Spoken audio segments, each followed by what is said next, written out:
అక్కడక్కడ ఇళ్ల మీద కొంతమంది సిరిపల్లిపోయి ఉన్నారని చెప్తా ఉన్నారు. ఖమ్మం ఉదయం బ్రిడ్జ్ పైన బ్రిడ్జ్ అటు ఇటు left side right side blood ఎక్కువ కావటం పోయటం వల్ల ఆ బ్రిడ్జ్ మీద ఉన్నటువంటి అటు ఇటు పోలేక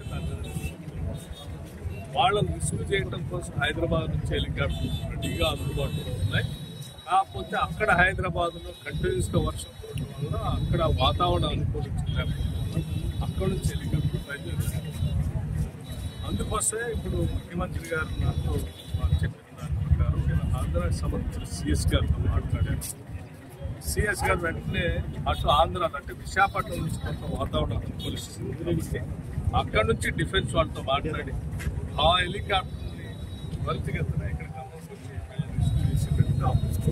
ఆల్రెడీ ఆడు హెలికాప్టర్ బయట రాష్ట్ర ప్రజలకు సూచన ఒకటి రాష్ట్ర ప్రజలందరితో ఒకటే ఈ వాతావరణ మార్పుల్లో భాగంగా అనుకోని విధంగా సడన్ గా డౌన్ గురించి రాష్ట్రంలో దేశవ్యాప్తంగా ఇటువంటి పరిస్థితుల్లో రాష్ట్ర ప్రభుత్వం నిర్ణయించి అధికారులు ఎక్కడ అక్కడ చర్య తీసుకుంటారు. ప్రజలందరూ ఒకటే విజ్ఞప్తి చేస్తున్నారు.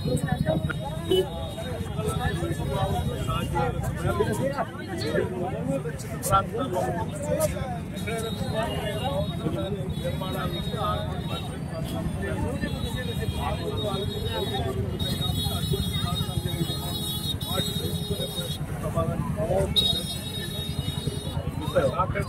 ప్రజలందరికీ గురైనటువంటి ప్రాంతాల్లో అంటే వాళ్ళందరినీ రిసీవ్ చేయడానికి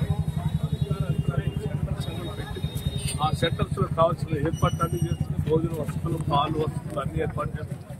దయచేసి ప్రజలంతా సహకరించవచ్చు.